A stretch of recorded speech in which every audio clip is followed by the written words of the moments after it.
السلام علیکم ورحمۃ اللہ وبرکاتہ۔ ایک ایسا بیوقوف راجا جس نے دنیا ہی میں جنت بنا دی۔ جنت بنانے کے بعد اس راجا کے ساتھ کیا ہوا اور وہ جنت کہاں پر بنائی گئی تھی اور اس جنت کے ساتھ بھی کیا ہوا، وہ بھی آج کی اس ویڈیو میں جاننے والے ہیں۔ عاد قوم میں شداد اور شدید دو بھائی تھے جو بڑے دولت مند بادشاہ تھے۔ کہا جاتا ہے کہ ان کی بادشاہی مانی ہوئی بادشاہی تھی اور ان کی یہ بادشاہی شام سیریا ملک میں پھیلی ہوئی تھی۔ کچھ جانکاروں کی مانے تو ایران تک ان کی بادشاہی پھیلی ہوئی تھی، یعنی شداد شام سیریا کے علاوہ ایران اور اس کے آس پاس کے علاقوں میں بادشاہ مانا جاتا تھا۔ شام اور سیریا ملک میں پہلے شدید نے بادشاہی کی۔ شدید شرک میں مبتلا ہونے کے باوجود بھی وہ بہت انصاف پرست راجا کہلایا جاتا تھا، یعنی اس کے انصاف کے چرچے ہر ایک کی زبان پر تھے۔ حضرت ہود علیہ السلام نے شدید کو ایمان لانے کی بات کہی، لیکن وہ ایمان لے کر نہیں آیا اور اپنے باپ دادا کے دھرم شرک اور کفر پر ہی اس کا خاتمہ ہوا۔ شدید کے مرنے کے بعد شداد گدی پر بیٹھا تو حضرت ہود علیہ السلام نے شداد کو بھی ایمان کی دعوت دی۔ شداد نے کہا، اگر میں تمہارا دین قبول کر لیتا ہوں تو مجھے اس کا کیا فائدہ ہوگا؟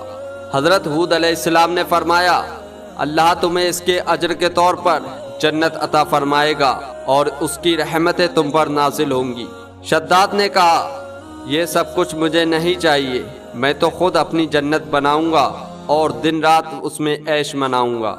پھر شداد نے جنت بنانے کا پروگرام بنا لیا۔ پورے ملک سے سونا چاندی، ہیرے جواہر، مشک عنبر اور مراویت کے ڈھیر لگ گئے۔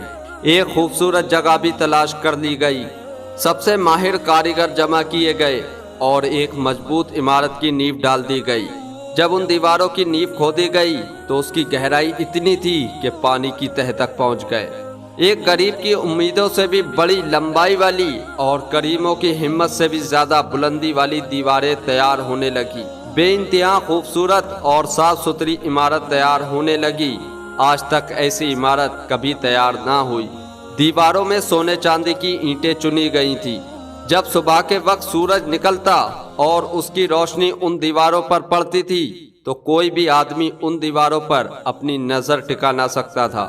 اس محل کی چھت سونے کے پتوں سے سجائی گئی، ستون اس کے بلوری تھے اور ہر جگہ بڑے سندر ڈھنگ سے جوڑے گئے۔ اس کی نہروں میں ریت کے بجائے انمول موتی بچھائے گئے۔ اس کے پیڑوں میں مشک اور عنبر بھروا دیا۔ جس وقت خشک ہوا ان پیڑوں سے ہو کر گزرتی تو رہنے والوں کے دماغ میں خوشبو بھر جاتی تھی۔ اس کی زمین کو مٹی سے پاٹنے کے بجائے مشک اور عنبر سے بچھوایا۔ 12,000 کنگورے اس کے محل کے چاروں طرف بنوائے گئے۔ کنگوروں کو سرخ سونے سے سجایا گیا۔ محل میں خوبصورت سے خوبصورت لڑکیوں کو لا کر وہاں ٹھہرایا گیا۔ یہ منموہک باغ 500 ورش میں تیار ہوا۔ پورے ملک کے جواہرات اس میں لگ گئے۔ جب محل بن کر تیار ہو گیا اور شداد کو اس کی خبر دی گئی تو شداد ایک بھاری فوج لے کر اپنی اس جنت کو دیکھنے کے لیے چلا۔ ابھی وہ کچھ ہی دور چلا تھا کہ وہیں پر ڈیرا ڈال دیا اور اس کا یہ ارادہ تھا کہ اب اگلے دن سفر شروع کیا جائے گا۔ اسی بیچ اسے ایک ہرن نظر آیا۔ اس کے پاؤں سونے کے، سینگ سونے کے، آنکھیں یاقوت کی۔ شداد اسے دیکھ کر حیران رہ گیا۔ اکیلا ہی گھوڑا دوڑا کر اس کے پیچھے چل پڑا۔ جب لشکر سے بہت دور نکل گیا تو اسے ایک بھیانک قسم کا سوار نظر آیا۔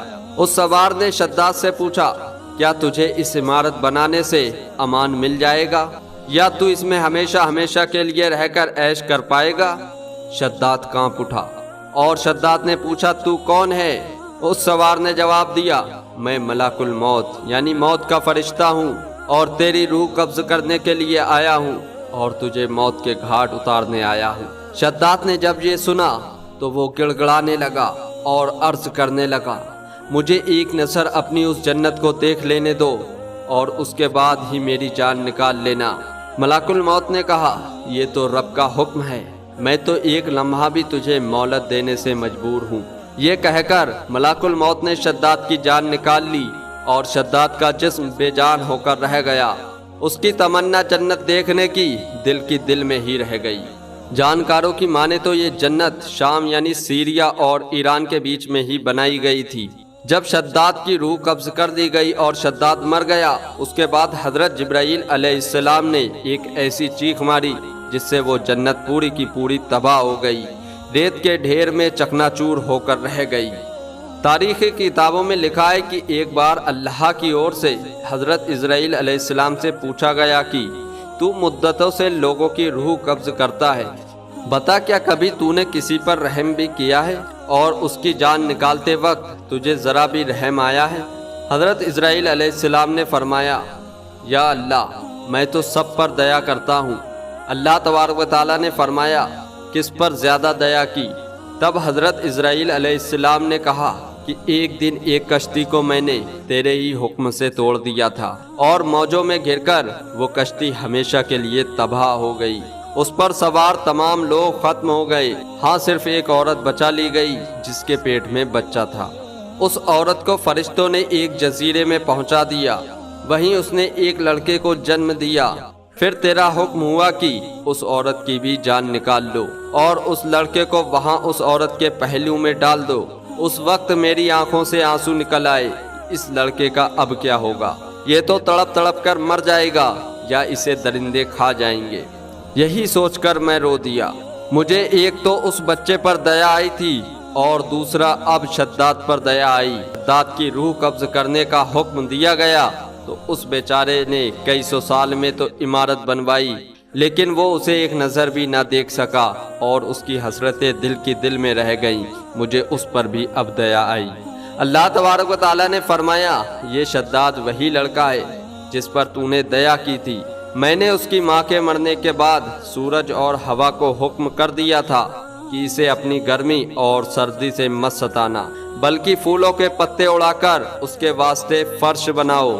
پھر اس کے دونوں انگوٹھوں سے دودھ اور شہد کی نہر بہائی۔ اس طرح میں نے اس کی جان بچائی، پالا پوسا، یہاں تک کہ اسے حکومت کا مالک بنا دیا۔ اتنا سب اس کے لیے کرنے کے بعد بھی اس نے میری ناشکری کی، بلکہ خود خدا بننے کا دعویٰ کر بیٹھا۔ اس پر تو غضب نازل ہونا ہی چاہیے تھا۔ گناہوں سے بچتے رہیں، نمازیں قائم کریں، انشاءاللہ تبارک و تعالی ہماری آخرت بھی اچھی ہوگی اور ہماری دنیا بھی اچھی ہو جائے گی۔ اگر آپ کو ویڈیو اچھی لگی ہو تو اس کو لائک کریں اور ہمارے چینل ملک وائس کو سبسکرائب ضرور